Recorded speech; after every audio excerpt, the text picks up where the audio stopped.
Welcome to the Construction Brothers Podcast. I'm your host, Tyler Campbell, and with me, like he is every week, my brother, Eddie Campbell. What's up, Tyler? Not much, Eddie. Well, this week, a digital owner's rep speaks.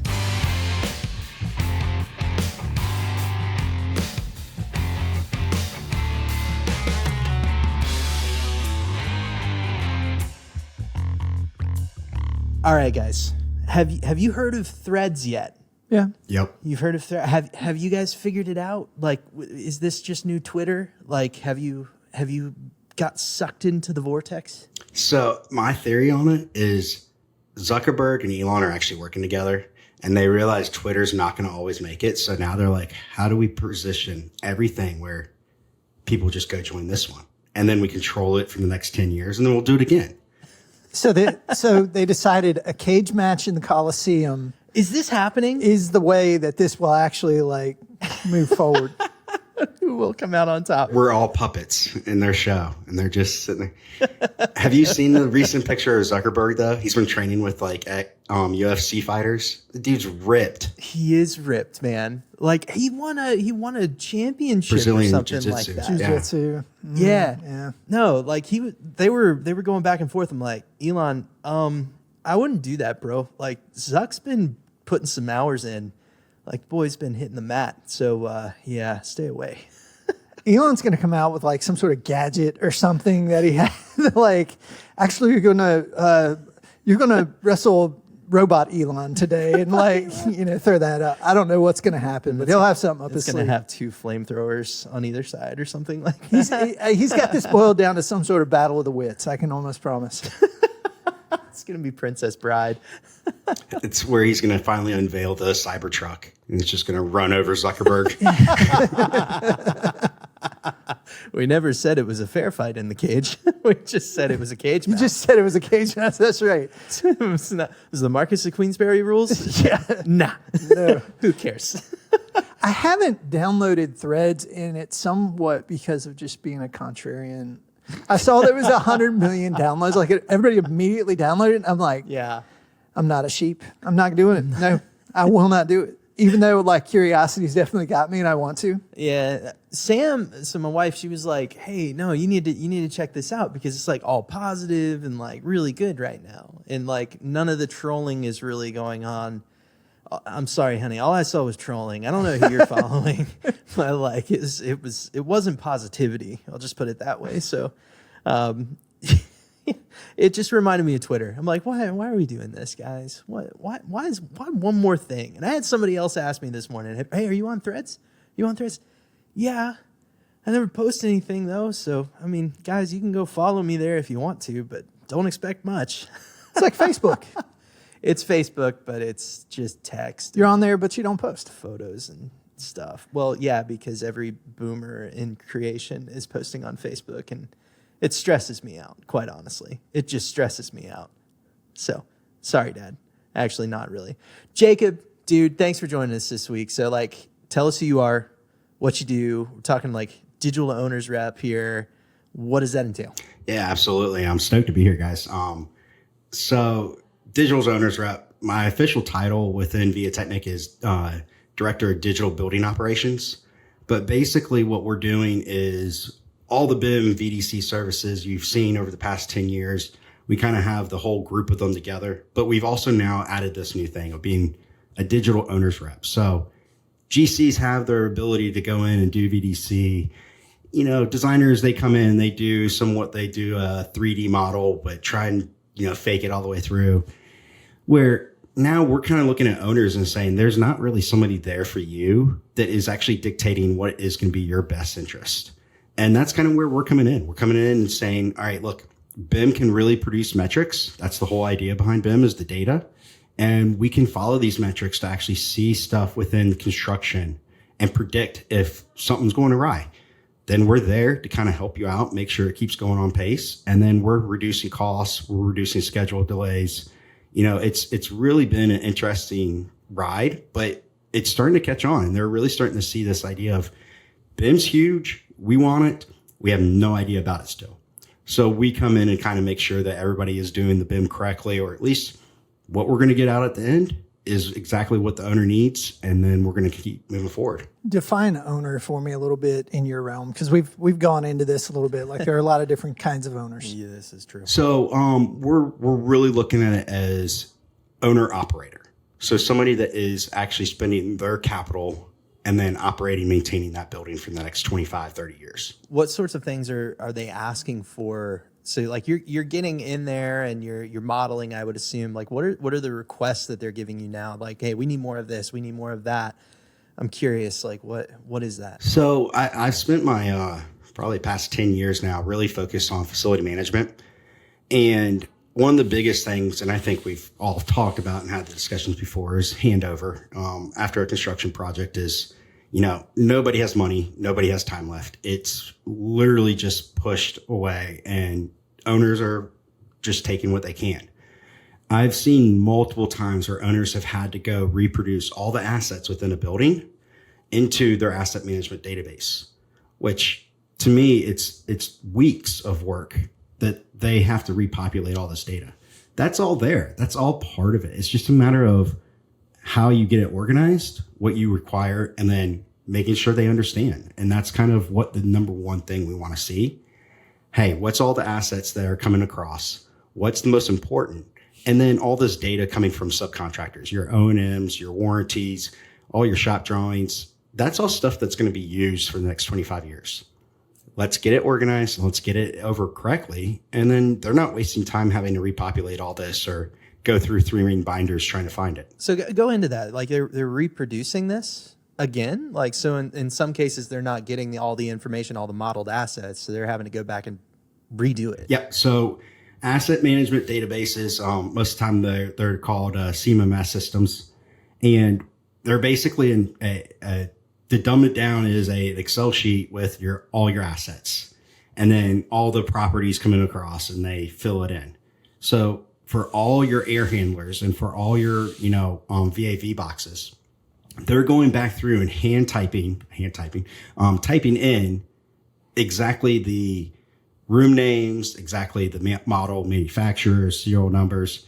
And they're doing this from like paper copy handovers of construction documents or from the specifications, all that stuff. They're typing it into their systems. Meanwhile, this is all done. I mean, basically you can just go into Procore and start seeing how everything's linked together. That, division 22 spec, all these documents are linked to that. Well, that's a start. That's a perfect start of, hey, let's get those and actually tie them directly to these pieces of equipment that are coming over and being maintained. This reminds me of, it's kind of something that's analogous to this, right? So somewhere along the way, I watched a project manager take notes during a meeting. And I don't know why it never dawned on me that I could just sit there on my laptop and probably discreetly take some notes as we went. And at the end of the meeting, if I set up my paradigm right, basically have notes ready to send out to the team that I just met with right then. And I never had the opportunity to get the notes with the same amount of lucid thought as I could capture them in that moment. Mm-hmm. Getting to the end of a project and trying to put things back together at the very end feels like trying to take notes 2 hours after you've met and 10 things later. It's 100% it. And I've used this over and over, and she's probably tired of me continuing to talk about it, but Danielle O'Connell with Skanska, she calls it, she has a special team that kind of goes in and does this for closeout, and they call it dumpster diving. They call it the fact that they have to go back through all the project documentation to find it. And they're not the ones that even put it together. So imagine somebody not being in the meeting, but now going back and having to put the meeting minutes together. The lucid thoughts aren't there at all. Well, and you have to bake it in and make it a part of the process. And I guess that's what you're bringing to the table to the owners, to just make sure that we've got a culture of this throughout. Yep. So that's like one of the big things is making sure it's an additive process and not just something at the very end when nobody has any money left. I mean, we can put this all together. When it's approved and that warranty comes in, we can tie it to a database that we're already pulling. You don't have to do anything else at the end of the project. But the other part of it too is, hey, like looking at the clash behind me here, that's a rain leader, an emergency rain leader coming down through edge of steel condition. Happens every single project. And there is 60 different ways that a contractor can sit there and tell you what should be done. But what's in the best interest of the owner? I mean, there's one way that's probably going to be the cheapest for a plumber. And there's another way that's probably going to be probably better because you're not actually going through steel. You know, there's certain things that you can do, but what is really in the best interest of the owner? And the fact that another one would be a VAV box.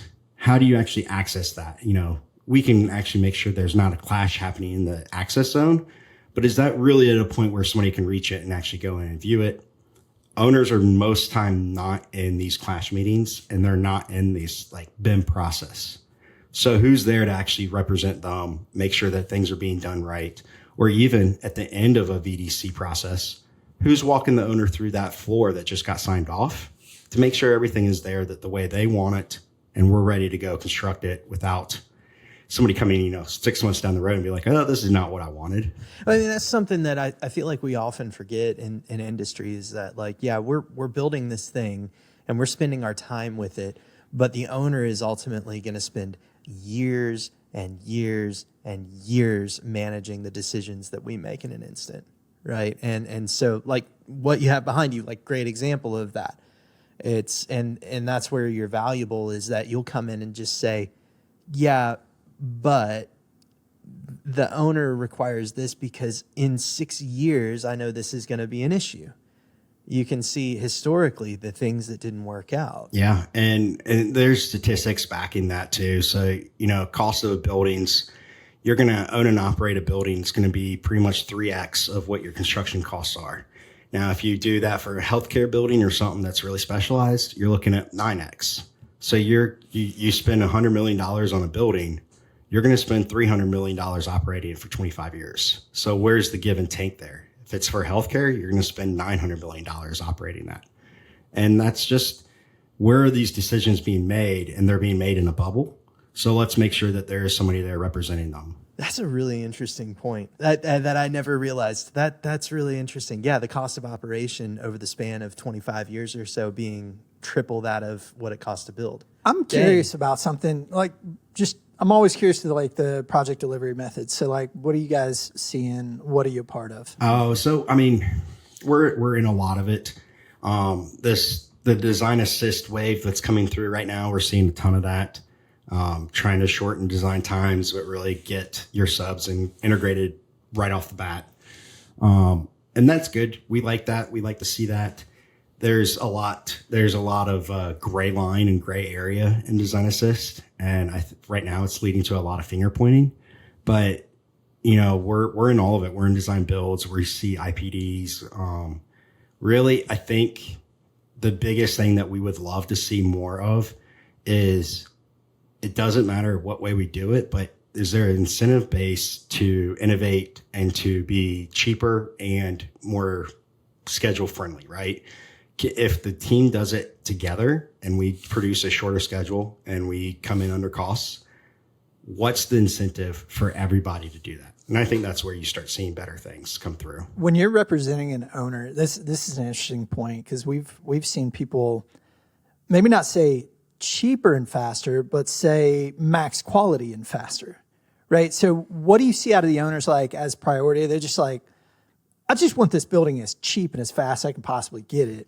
Or it's like, there's a level of quality I'm looking for here, and I'm willing to spend up to this line, right? I just don't want to go north of that. Like, I got 20 million, I got 100 million. I don't want to go over 100 million, but I want to get everything I can for 100. Yeah, I see actually a schedule dictate it more than costs. And I think that's just been from supply chain issues over the past 3 years. And really, anybody right now building, you have an expected, you know, closing date. It's not hitting that. It's consistently running over. So actually, I see a lot more owners willing to go find money if we can guarantee you schedule costs or schedule savings.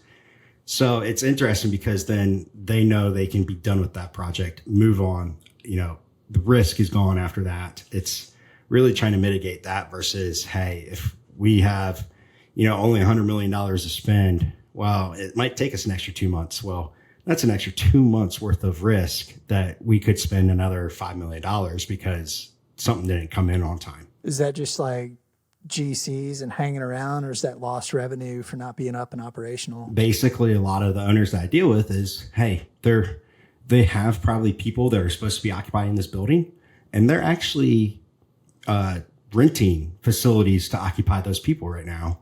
Where, like, so healthcare wise, right? So if you're building a new healthcare building, most likely they have all the providers in different buildings ready to come into this one. It's not like they're just building it hoping they will come. They're paying rent and they can't recoup those costs until this building's open with them in it. And so construction delays then make them pay further rents. They have, unhappy doctors then. These providers wanted the best of class, but it's two months late. So they'd rather just go ahead and make sure it's done so they don't have to figure out a new lease or negotiate or figure out a temporary space for these people. Much more rather see, hey, let's get this done, get them in here, open, get that revenue. Yeah, those temporary spaces aren't cheap. That's for sure. We saw that in a hospital presentation we went and sat in. Yeah. So I'm curious now about maybe some of the nuts and bolts of like your delivery at the end of process. Like, what kind of things do the owners care about having conveyed? Is that just shop drawings, things like that? Just database line items? And then how are you conveying that? Yeah. So what they're looking for is basically a few things. And it's just, there's what they call an asset registry. So these are all your pieces of equipment. This is all the stuff that's in your building that we're going to maintain and operate for the next 25 years. And then there's a series of things. So you want your shop drawings, your warranties, and your owner manuals. And then there is a series of properties that follow each one of those. So that's going to differ. All of them, of course, have a manufacturer, a model, a serial number, what's the number to call when something breaks. But then they also have like air handling units have, how much energy is it taking? What's it supposed to run? What temperature is it supposed to run at and how to check it? So you find all those. Those are all things that we're now pretty much categorizing, but making sure we collect during design, during construction, make sure it's handed over. The way that we're doing it, though, and this is your buzzword of the 2020 decade, digital twins. And that's 100% what we're coming in, what we're selling, and what we're trying to convey to owners is best way possible is BIM. BIM is a database. BIM gives us a foundation of everything that's going to be in a building before it's there. Let's use that. Let's develop this asset registry, and then we can start applying all these properties. We can start applying all these documents to those assets and deliver it at the end of a building that you guys can leverage. So it's amazing. Digital twin is, the concept's actually not new. The buzzword is, people have hopped on the bandwagon. If you ask 10 people, they're going to give you 10 different responses of what a digital twin is. But it's created the traction, right? Like that's what I needed. I needed that traction, that conversation to be going, to finally come in and have productive conversation about assets and collecting the data, collecting this information during design, construction, and delivering it. Where now I'm actually convincing owners to hire a digital owner's rep to sit during their construction process, which is 4 years ago, that would be unheard of. That would be mind blowing.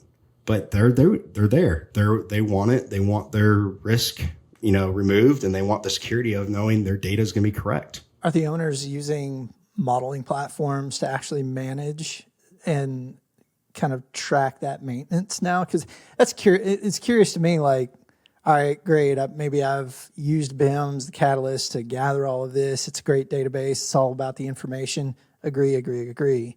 But now, how do I hand that to somebody who's not a BIM person and have them use it in maintenance? Mm-hmm. So this is where I came into the industry with a lot of BIM experience, but then started seeing facility management.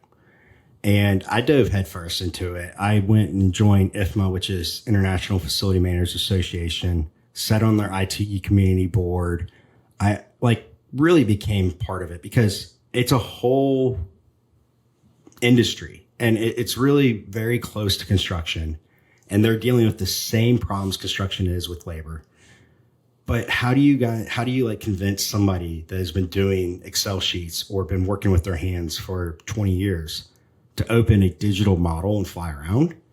And really the answer is it's got to be intuitive. It's got to be simple, and it's got to make sure there's value right off the bat for them. So if you show them that you can literally search AHU14 and it brings you to that and shows you the documents, well, that's pretty easy to them. If you ask them to go into a Navisworks file and try and fly around and find something, they're never going to do it. That is just too difficult. It's just too much work. So what we do is we've built our own platform. It's called Voyager. It's a digital twin platform, but it's really there based off of BIM, and then it's based off of assets. And you're really kind of able to operate the building based off of those two different things. So you can do it through BIM, or you can do it directly through assets, not have to have like, hey, you have to navigate the model. You have to fly through and then find AHU14. It's not possible. So you're putting it in two different layers, right? So you've got a 3D portion of this, and then you've got the other kind of simplified text version. That's kind of what I'm visualizing. Is that proper? Yep, exactly. So you're doing it to a point of there's data and then there's visualization. And the visualization will end up being a add value onto the whole process. Is this being accepted well, or is this like a 50-50? Depends on who I get. Well, it's definitely a new generation thing, and there's a lot of old generation facility management aging out. So it's starting to become more and more accepted. I will say that I've been pushing this idea. So we used to call it BIM FM all the time. I've been pushing this idea for probably 10 years. It's been since COVID that I've actually had owners asking me about it versus knocking on their door and saying, hey, you guys should listen. This is really cool. They're now reaching out and saying, hey, what is BIM? We need BIM. How does it help my maintenance team? It's fascinating to me that it's taken this long of a curve to get people in on this, right? Like, because, you say after 2020 is when people started kind of knocking on your door and being like, we need this. And then for a while you were having to say, you should have this. You should have this. And it's funny how it's just now flipped. Because like from a BIM standpoint, like I've been watching Dad, for instance, model since 2005. And it's just seeing 2003. 2003. That's right. No, you were 2005. Yes. Sorry, I misspoke. Add a couple years. Like, to me, it's just mind-boggling that it's taken that long to get to this place where owners are starting to realize the value of a 3D asset and the information primarily that it can bring to the table. Yeah, and this is something I mentioned on Contech podcast quite a bit is innovation is built out of necessity. It's very rarely built because somebody has the opportunity to innovate, but most of the time innovation is successful because it's necessary. 2020 and COVID completely turned facility management and building owners on its head. So for commercial, obviously everybody left offices. They had no idea how much office space that they were sitting on that was occupied, unoccupied, leased, when the leases were going to end. It was all Excel sheets and stuff that they were trying to just leverage on local desktops. They completely fell apart because now they have all this space. They're unoccupied. And what are we supposed to do? The other end is healthcare did the same thing. Healthcare, when COVID hit and all of a sudden everybody was in hospitals were overbooked. They had no idea what their assets or what type of buildings, what type of spaces they had inside their buildings. So for COVID, if you had COVID, you had to have a certain HVAC system within a room to make sure that it didn't spread. Most of the time you need an anti-room that's with it. I had healthcare owners telling me they had no idea how many anti-rooms they had across all their campuses.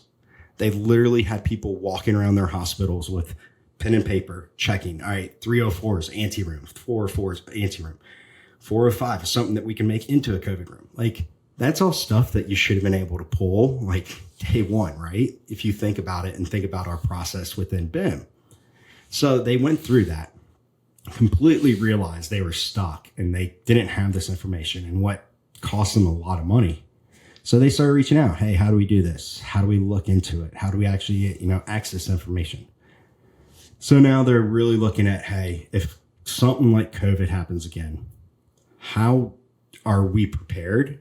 And not necessarily like we can't prepare for next COVID. We have no idea what it could be. But how are we prepared to be adaptable? How are we going to actually adapt to the situation and be able to actually manage our facility still? You have to know what you have. Yeah. Yeah. I mean, we were talking asbestos before this started, right? What happens when the next material asbestos comes out? We have all different types of materials going into buildings now. Asbestos was one of the best products to be made and be on the market back in the 50s. It had such good qualities as a product that everybody put it everywhere. And then they realized, well, this isn't that great. What if like tomorrow we come and find out that there's a foreign product that produces the same effects as asbestos? Are you able to go through your asset inventory, your system, and find out everywhere you've installed that foreign product? Because if you could, I mean, that's a huge risk mitigation right there. Be able to say, all right, I know immediately what I need to start doing to fight what I did in the past, 3 years of installing this foreign product. So I feel like we've brought out a lot of the value that owners are getting out of BIM and these efforts of modeling and databasing these things, right? What about for the GCs? Let's take a step back. If you're advising a GC or even a sub trade to go and start modeling something, what are some of the things that you would advise them to do to help serve owners better? What are the things that owners are looking for that they can start performing on and producing? So one thing for GCs coming out in the next 5 years is they're going to really have to be adaptive to what owners want. Steve Jones with Dodge Data just released a couple more articles, research papers on owners and what they're doing. Owners have gotten to the point where they are dictating requirements, and it could differ from owner to owner. So as a GC, that could be really hurtful to your process, right? If you know how to do something really well, and then all of a sudden say, even if it's project management systems, if you're a Procore person and all of a sudden you're thrown into eBuilder and they're saying you have to use eBuilder, that's a lot to your process. But that's what we're seeing. We're seeing these owners starting to dictate that. So as much as it might be hey, GCs, you might be able to actually capture and help owners, it's also be prepared to be adaptive and just say, yeah, no problem, we can do that.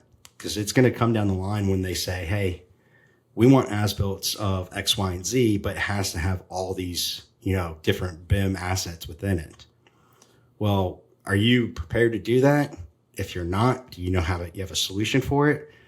Just don't throw a number at it, because we've all been there and done that. And throwing the number at it, you're going to end up being way short in the long run. So biggest current pet peeve, biggest thing that if you're just dude, we got to start taking care of this. This is just the fundamentals.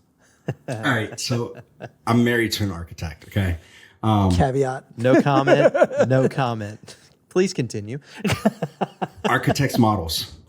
It blows my mind that it's still set to a 2D document, and that's fine. That's contractual obligation. That's all AI. It's understandable.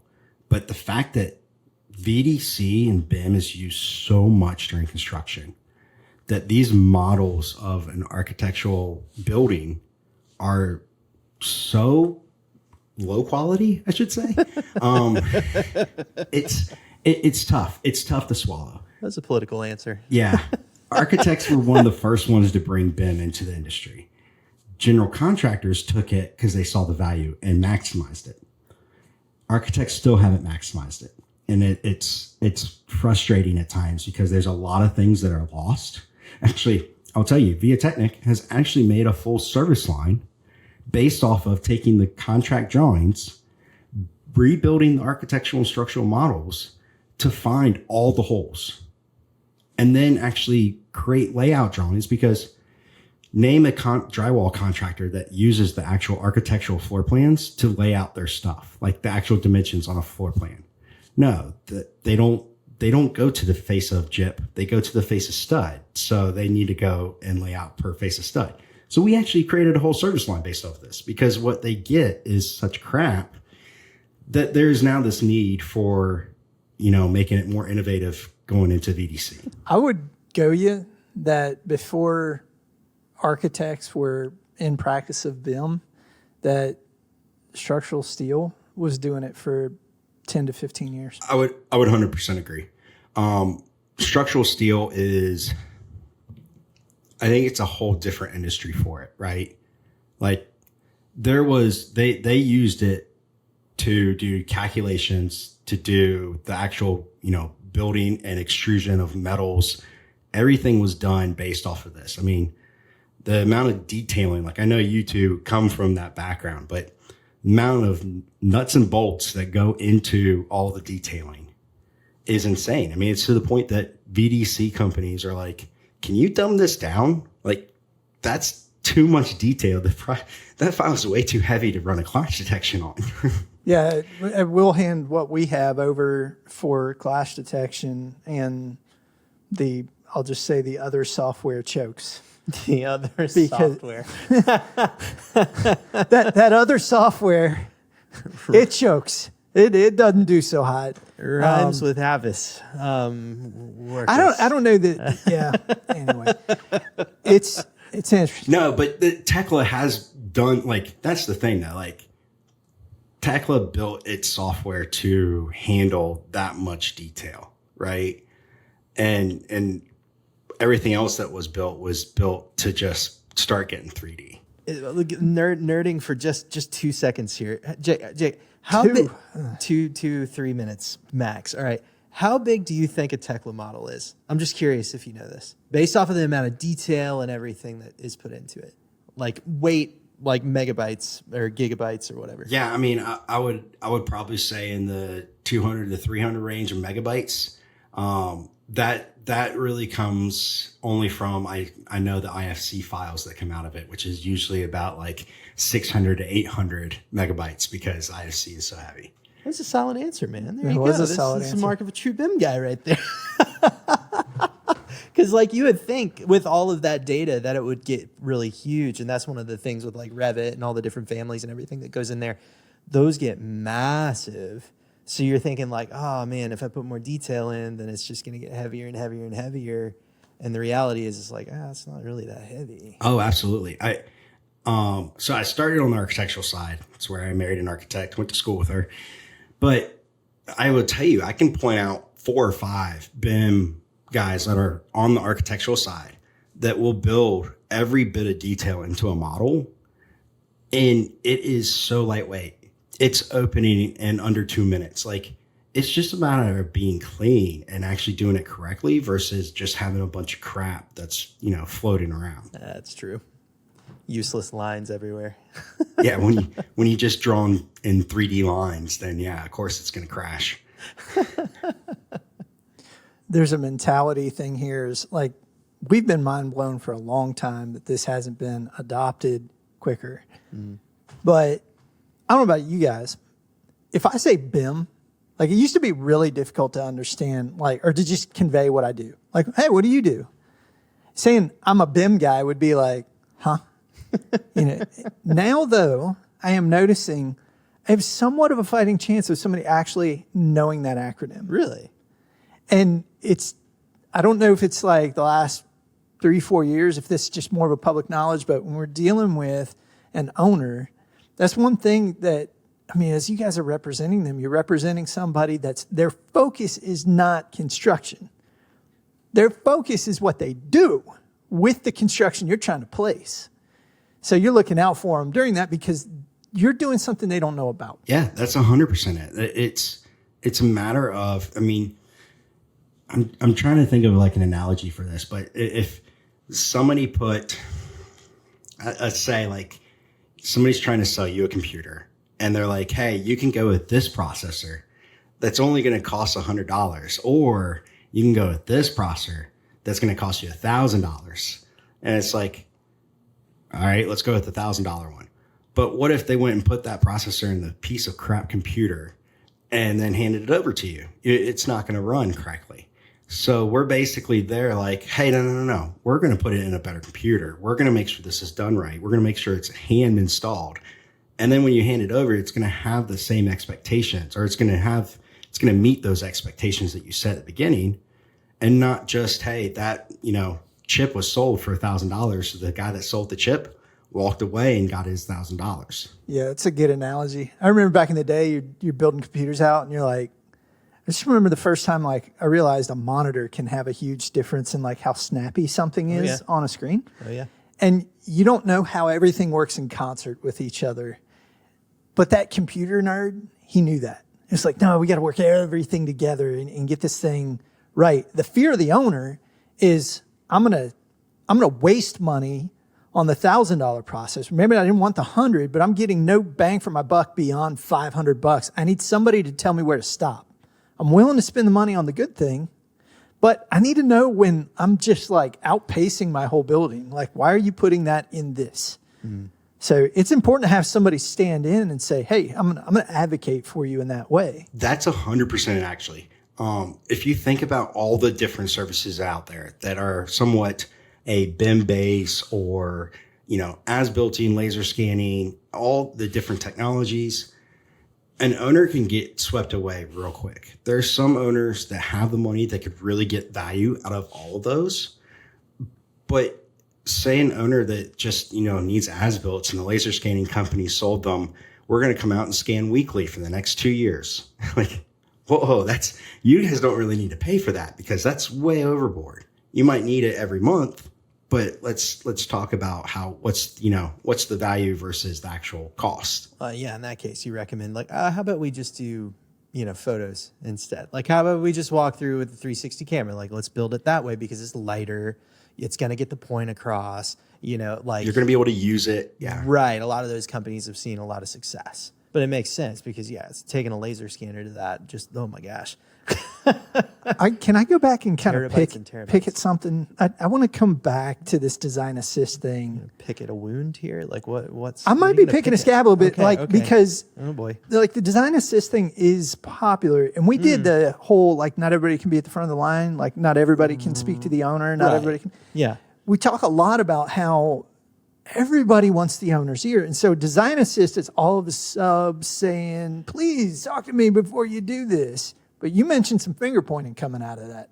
I want to hear about, like, how can that happen? This design assist thing, it's so perfect because the sub gets to say what happens. Well, it's to the point of, well, did the designer do enough then? Or did they only do so much and say, well, it's design assist, so now it's yours. Here you go.